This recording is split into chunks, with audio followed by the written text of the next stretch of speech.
So my dear students, there is a heading competition for the amount of FOH. Try to understand the heading first. Competition for the amount of FOH. FOH की amount compute करेंगे। अच्छा, इसमें क्या मुश्किल है भाई? Sir तो ऐसी ही बातों को बढ़ाते रहते हैं चीजें। FOH की अमाउंट निकालेंगे फ्रॉम किस से? Pre determine.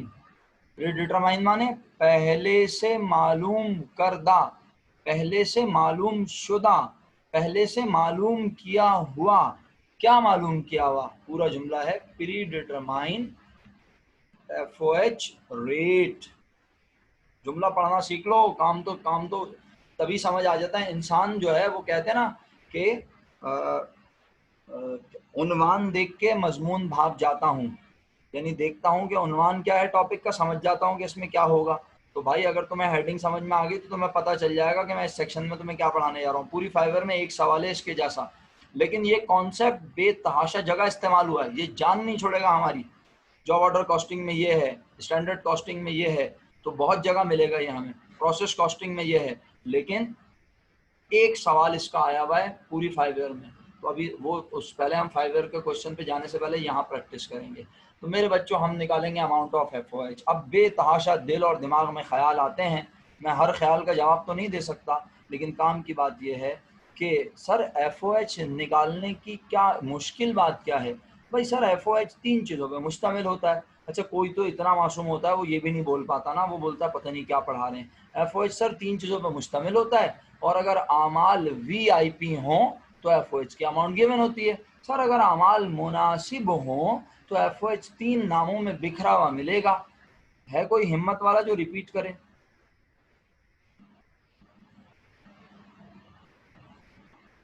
नहीं, कोई भी नहीं है, मुझे ही करना पड़ेगा लग रहा है।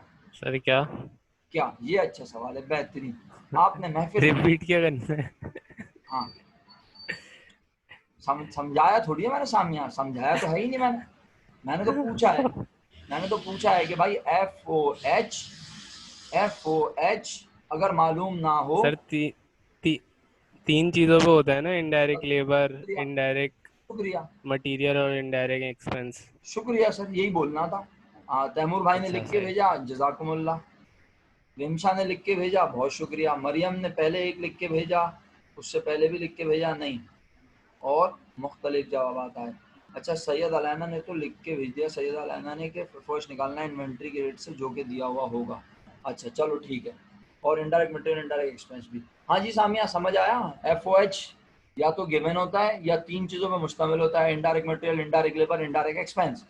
और अगर ये तीनों भी गिवन ना हो तो बिखरा हुआ होता है, तो फिर हमें सारी बिखरी हुई अमाउंट को एक जगह जमा करके सबको प्लस करना पड़ता है, तो हमें FOH का सम पता चल जाता है।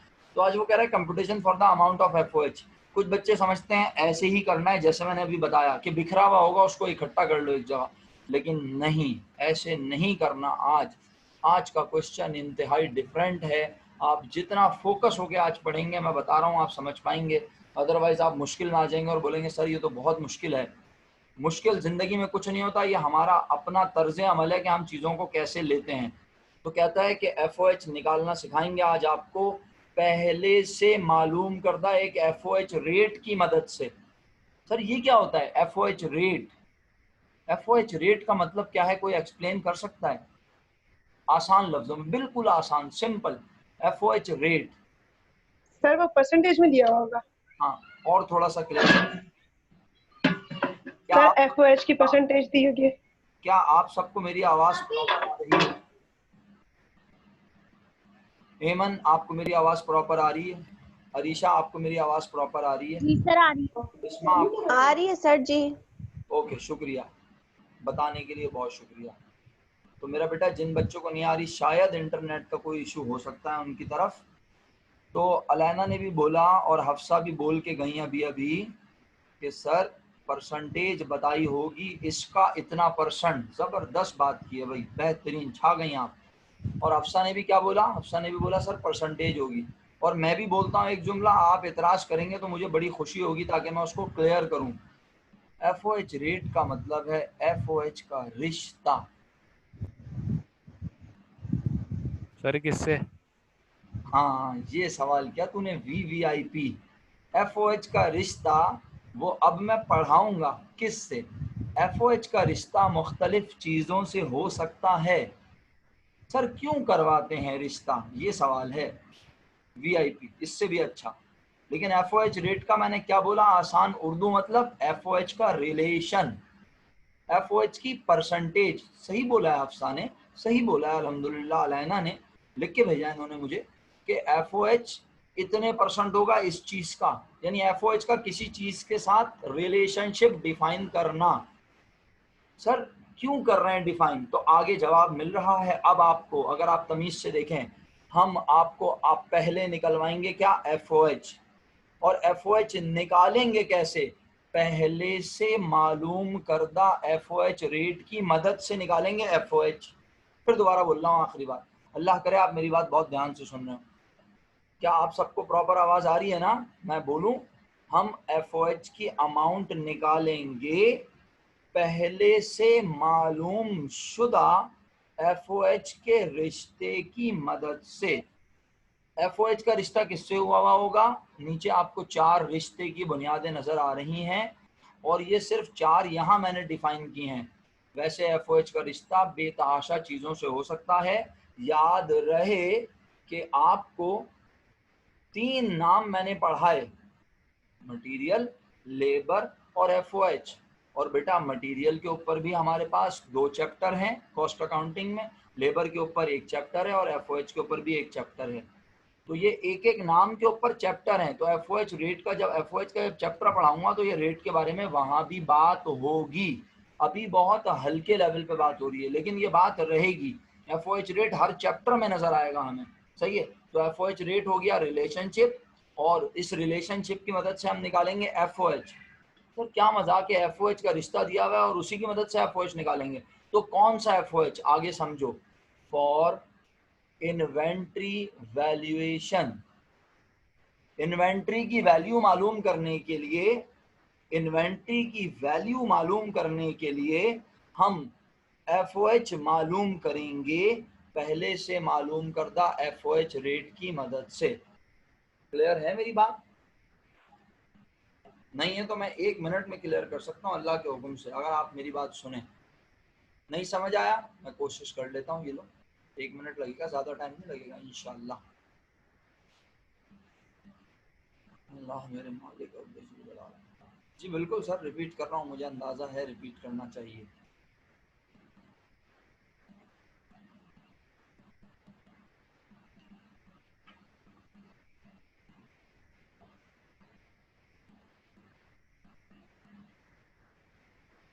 जी निमरा बिल्कुल, आपकी आवाज़ क्लियर है पर स्लो आ रही है। बेटा अभी तो मैं इतना करीब लैपटॉप के बैठा हुआ हूँ, इत्तेफाक से माइक यूज़ नहीं कर रहा बस, तो मेरे हिसाब से तो आवाज़ यहाँ सही झिलमिला रही है। मुझे लग रहा है कि आवाज़ सही जा रही है, और अभी हल्के भी बोल रहा हूँ इस वक्त तो। अच्छा ओके, चलो तो इसको मैं सही कर दूँ ज़रा। टाइम्स न्यू रोमन कर दिया, और इसको थोड़ा सा बड़ा कर दें। जी प्यारे बच्चों, तो 140 मुनासिब। अच्छा जी, तो काम की बात ये है, ये लो भाई, मुझे ये बताओ मेरे बच्चों, मेरे प्यारे बच्चों, क्या रॉ मटेरियल की इन्वेंट्री में FOH होता होगा? नहीं, अलैना कह रही है सर स्क्रीन सही नहीं दिख रही। अलैना एक काम करो, रीज्वाइन करो मीटिंग को, जल्दी से लीव करो और वापस आओ फौरन, तेजी से।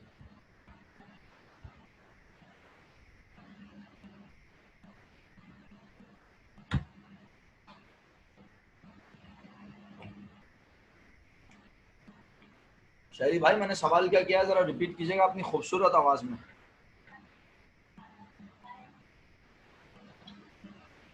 सर आप बोल रहे हैं कि रॉ मटेरियल की इन्वेंट्री में FOH होता होगा? हाँ, फिर दोबारा सवाल अब अपने आप रिपीट करो, अपने आप से पूछो सवाल, रिपीट करो, दिमाग में सोचो कि मैं क्या बोल रहा हूँ, फिर जवाब देना, सही है? अभी मैंने आपका जवाब पढ़ा नहीं है यहाँ सबके सामने। चलो सोचो, शाबाश। हाँ भाई हफ्सा, सवाल सुन लिया? निम्रा आप अपना सवाल याद रखिएगा, मैं भूल गया। आपने जो सवाल किया था कि एफओएच का रेट क्यों निकालते हैं, आप याद रखिएगा। जब मैं अपना लेक्चर कंप्लीट कर लूँ तो बताइएगा कि आपको जवाब मिला या नहीं मिला। सही है? हाँ हफ्सा, ये बताना है कि जो मैंने सवाल किया उसका जवाब क्या है, यस और नो। जी अमन, आपका जवाब नहीं आया मेरे पास अभी तक। अली सुफियान, हाँ दावतें देनी पड़ती हैं यहाँ तो वलीमे की मुझे सबको, तो फिर जाके जवाब भेजते हैं। उससे पहले तो जवाब ही नहीं लिखा जाता, हाथों में मेहंदियाँ लगाई हुई हैं ईद उल अजहा की खुशी में। जी, तो जवाब मेजॉरिटी का ये आया कि रॉ मटेरियल की एंडिंग इन्वेंट्री में एफओएच नहीं होता, क्योंकि रॉ मटेरियल का मतलब ही ये होता है कि रॉ हालत में सामान, उसके ऊपर तो काम ही नहीं हुआ। जब उस पर काम ही नहीं हुआ तो उसमें एफओएच कहाँ से आ गया?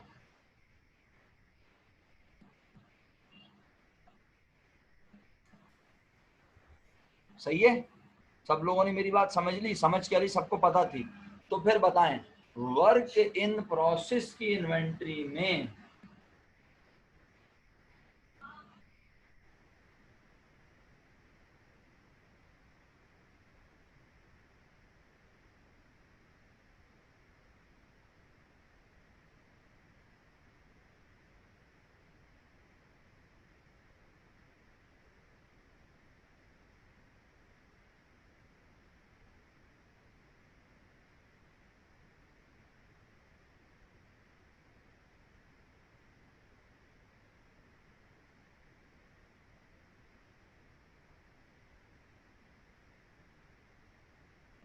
तो प्यारे बच्चों, बस अब मैं यहाँ पे आपसे पूछ लिया, आपने जवाब भी दिया।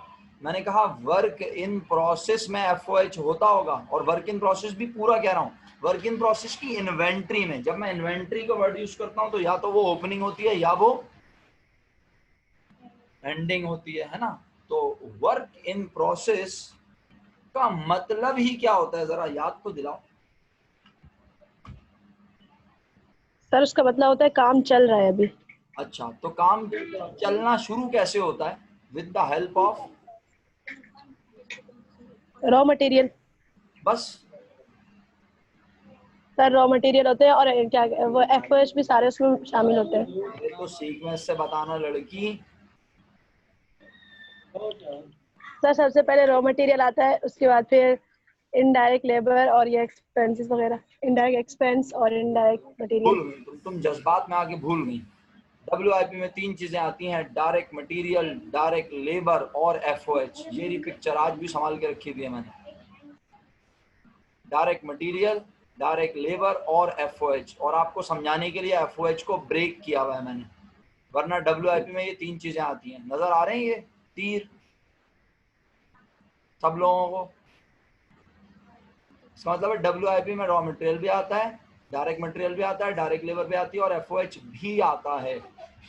तो यकीनन अब जरा देख लो, यहीं देख लो, मैं तो चाह रहा था वहां बनाऊं, तुमने खुद ही मौका दे दिया।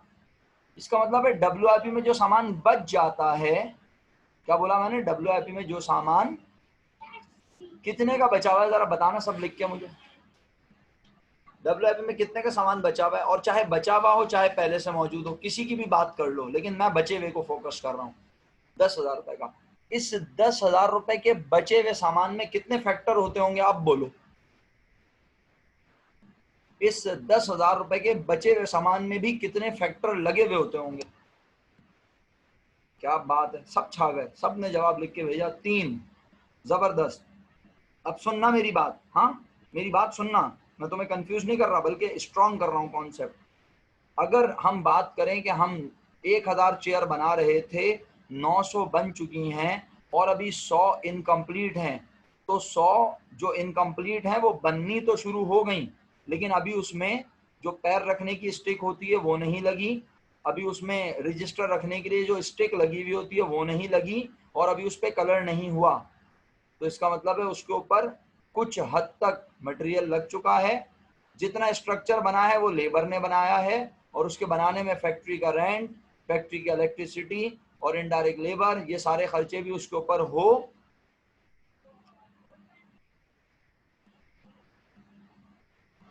चुके हैं। कितने खर्चे हो चुके हैं, लेकिन फिर भी है वो, तीनों खर्चे हो गए लेकिन फिर भी है वो अभी इनकम्प्लीट, अधूरा, क्योंकि अभी उसमें मजीद लकड़ी इस्तेमाल होगी, मजीद डायरेक्ट मटेरियल लगेगा, मजीद लेबर काम करेगी, मजीद बिजली खर्च होगी, उसके बाद जाके वो सामान तैयार होगा। इसका मतलब ये हुआ कि वर्क इन प्रोसेस में एंड पर जो सामान बचा हुआ होता है वो भी कॉम्बिनेशन होता है कितनी चीजों का।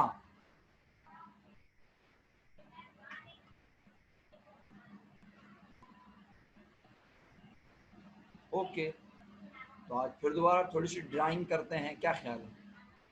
ड्राइंग खेलते हैं थोड़ा सा। हाँ जी, तो तेजी से करते हैं, ड्राइंग टाइम कम है हमारे पास, दे दीजिए।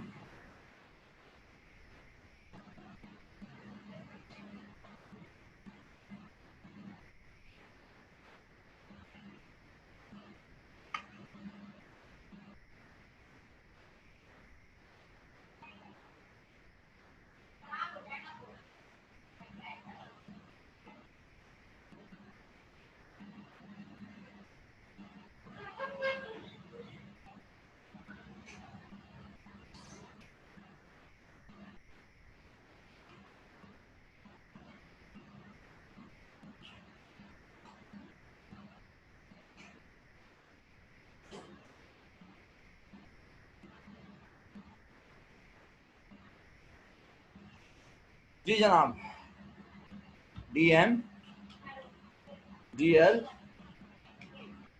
और FOH, किसी को एतराज करना है? कितने रुपए है WIP एंडिंग की वैल्यू?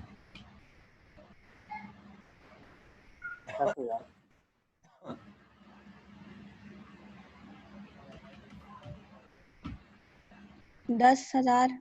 जी मेरा बच्चा, शुक्रिया आप लोगों के बताने का। थोड़ा स्लो हो गई है क्लास, लेकिन कोई बात नहीं। 10,000।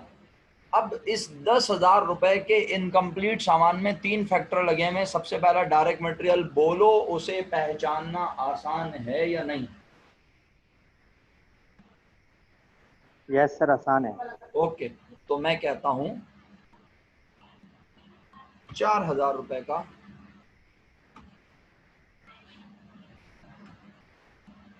लगा हुआ है डायरेक्ट मटेरियल।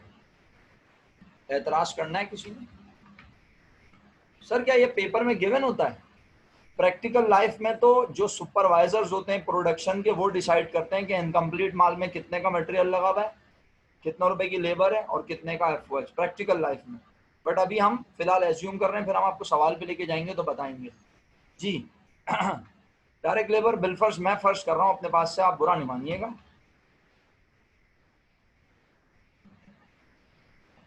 थोड़ा अच्छी सी अमाउंट बना लूँ, जरा जापानी। 4, इसको कर लूँ 4 के बाद यहाँ लूँगा, अगर 2 6 हो जाएगा, और अगर मैं इसको लूँगा 3 लूँगा 4 चल, बिल फर्ज मैंने इसको 4,000 ही लिख दिया, सही है। तो अब 4,000 direct material, 4,000 direct labour. Direct labour पहचाना आसान है या नहीं? डायरेक्ट लेबर पहचानना आसान है या नहीं? जवाब दें। अच्छा, मैं आपसे बहस नहीं कर रहा कि क्यों आसान है, क्योंकि मैं ये समझ रहा हूँ कि आप सब इंतहाई पढ़े लिखे मुअज़्ज़िज़ लोग हैं और आप सब जानते हैं कि direct cost are those cost which are easily allocatable to a finished product, to a final product. ऐसा ही है ना पढ़े लिखे लोगों? ये बात है या नहीं? Direct cost are those cost which are easily allocatable, which are easily identifiable in a finished product. Yes sir, ऐसा ही है। हाँ, तो ये दोनों कॉस्ट बआसानी पता चल जाती हैं प्रैक्टिकल लाइफ में। नहीं पता चलता तो कमबख्त कौन? FOH। FOH का मसला यही है कि ये इनडायरेक्ट है। Indirect cost are not easy to allocate, है ना? इन 100 चेयर के ऊपर सर एक्सपेंसेस है ना ये? जी बिल्कुल, ये सारे ही एक्सपेंस है बेटा। ये मेरा बच्चा, ये कौन सा, इसलिए पता नहीं चलते। नहीं ये भी एक्सपेंस, मैं बड़े अदब से अर्ज कर रहा हूँ, ये भी एक्सपेंस है, ये भी एक्सपेंस है, ये भी एक्सपेंस, एक्सपेंस ये सब है। प्रोडक्ट बनने के बाद बिकेगी तो वो एक्सपेंस ही बनेगी, अभी कोई भी हमारा खर्चा नहीं है, अभी ये सब प्रोडक्ट की कॉस्ट का हिस्सा बनेंगे। अभी ये इनकम्प्लीट सामान है जो हमारी फैक्ट्री में मौजूद है। तो क्वेश्चन ये रेस कर रहा हूँ कि डायरेक्ट मटेरियल 4000, डायरेक्ट लेबर 4000, वो जो FOH है वो FOH की अमाउंट प्रैक्टिकल लाइफ में भी बआसानी पता नहीं चलती। प्रैक्टिकल लाइफ के हवाले से समझ लो, फायदे में रहोगे। तो सर फिर प्रैक्टिकल लाइफ में क्या करते हैं? मुझे सिर्फ इस बात का जवाब अगर तुम लोग दे दो तो बड़ा अच्छा काम हो जाए। मैंने यहाँ 40 और 30 लिया था, अच्छा तो मुझे चेंज करना पड़ेगा, आखिरी 10 मिनट रह गए। 40 और 30 ये बनेगा 66 पॉइंट। अच्छा तो चलो इसको चेंज कर देता हूँ, कोई बात नहीं, इसको कर देता हूँ 3437, और अगर मैं इसको करूँ 4 तो ये बनेगा 4000 का 66.66%। ज़रा रिलेशन बना दूँ ना पहले से ताकि आप लोगों को समझा सकूँ।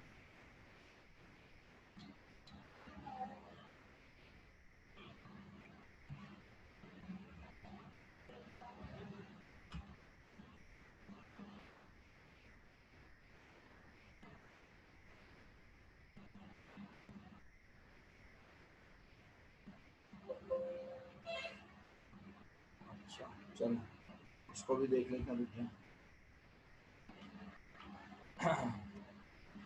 सर मल्टीप्लाई हटाएं 56.6। वहाँ मैंने स्टेरिक लगा दिया था ना, 2666 बन रहा है, नहीं तो ये तो मुनासिब नहीं होगा। अच्छा चलें, बहरहाल अभी मैं आपको परसेंटेज आगे वहाँ बना के दिखा दूंगा, फिलहाल अभी मैं अपने पास से एज्यूम करके चलता हूँ ना। तो मैं ये कह रहा हूँ कि 30,000 को 40,000 से डिवाइड करेंगे 66.67 बनेगा, और 4,000 का 66.7 बन रहा है। तो अगर मैं यहाँ कर दूँ 3, इसको कर दूँ 5, 5,000 का 5 4 9, नहीं इसको कर दूँ 3, 4,000 का 66.667 बनेगा, मल्टीप्लाई बाय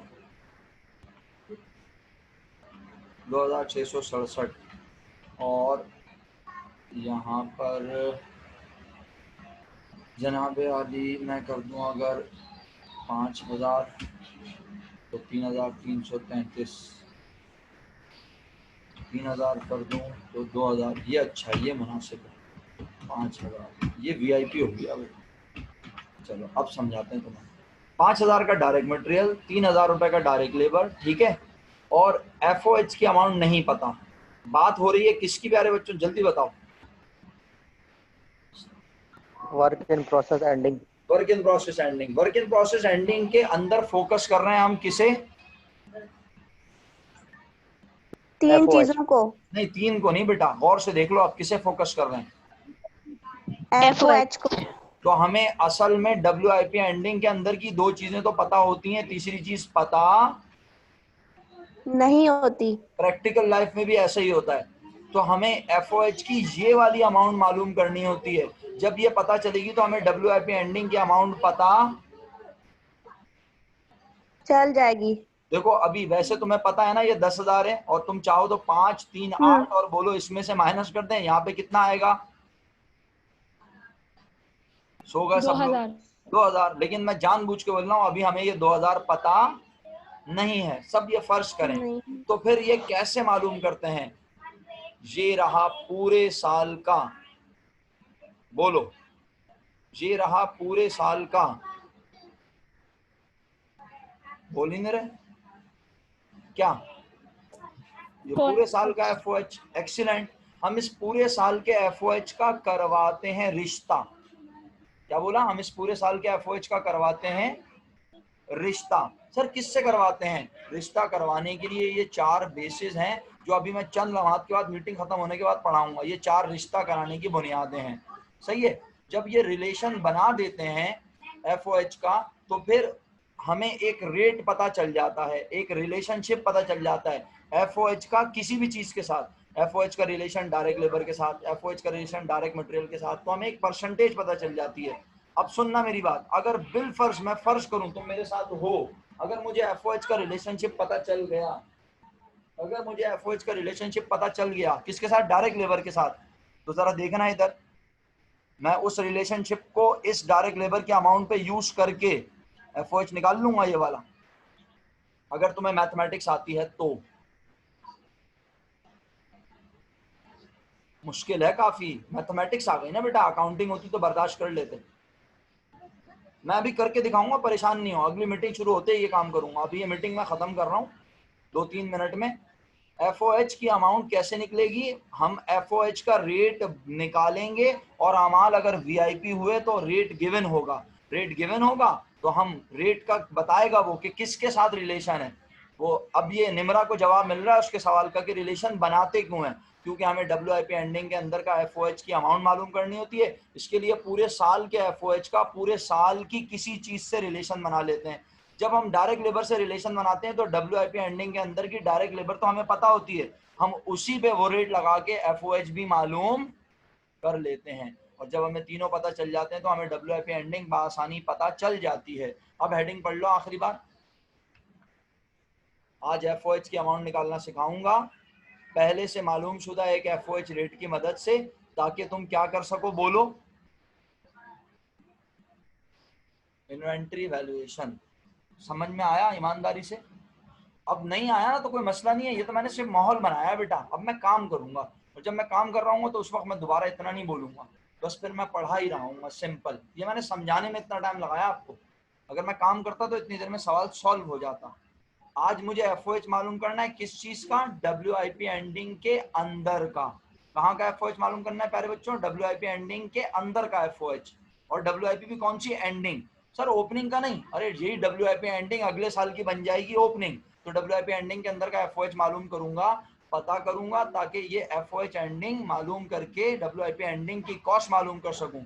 और ये मालूम करने के लिए मुझे पहले से FOH का रेट पता होना चाहिए। अगर गिवन है तो अच्छी बात, वरना हम वो FOH रेट भी निकालेंगे। और FOH रेट कैसे निकालते हैं, ये रहा FOH रेट निकालने का formula. Formula to compute period determine, period determine पहले से मालूम करने के लिए FOH रेट फॉर्मूला ये है। न्यूमरेटर में कौन आएगा, बजटेड या एस्टिमेटेड फैक्ट्री ओवरहेड, यानी जितना FOH आप सोच रहे हैं या हुआ है पूरे साल वो आप ऊपर लिखेंगे, और जिस चीज से उसका बना रहे हैं बोलो क्या, रिलेशन, रिश्ता। यस रिलेशन, रिश्ता, वो बनेगा बेस। अगर आप रिलेशन बना रहे हैं डायरेक्ट लेबर से तो डिनोमिनेटर में आएगा डायरेक्ट लेबर कॉस्ट। अगर आप रिलेशन बना रहे हैं डायरेक्ट मटेरियल से तो डिनोमिनेटर में आएगा डायरेक्ट मटेरियल कॉस्ट। अगर आप रिलेशन बना रहे हैं सर? डायरेक्ट लेबर से, जी सर ये हमारी चॉइस होती है कि हम किसी से भी रिलेशन बना दें। आप बिल्कुल भी चॉइस नहीं होती। अगर पेपर में कुछ ना लिखा हो तो सबसे पहली वाली ये बेस बनाएंगे हमेशा, अगर पेपर में कुछ ना लिखा हो, वैसे पेपर में हमेशा लिखा होता है, ठीक है मेरा बेटा, लेकिन अगर कभी ना लिखा हो तो बेस इसे बनाएंगे। सुन लिया आपने मैंने क्या कहा? जी सर सुन लिया, थैंक यू। अच्छा, और अगर बिल फर्ज लिखा हुआ है तो फिर जो लिखा हुआ होगा उसी को बेस बनाएंगे, direct material, direct labour hour, machine hour. Okay, clear है सब बच्चों को? अच्छा, अब ना मैं मीटिंग खत्म कर रहा हूँ ये वाली, और फिर हम तकरीबन 3 से 4 मिनट के बाद दूसरी मीटिंग शुरू करते हैं और वहां पर हम बाकायदा कंपटीशन का आगाज करते हैं, ठीक है? चलें, थैंक यू सो मच।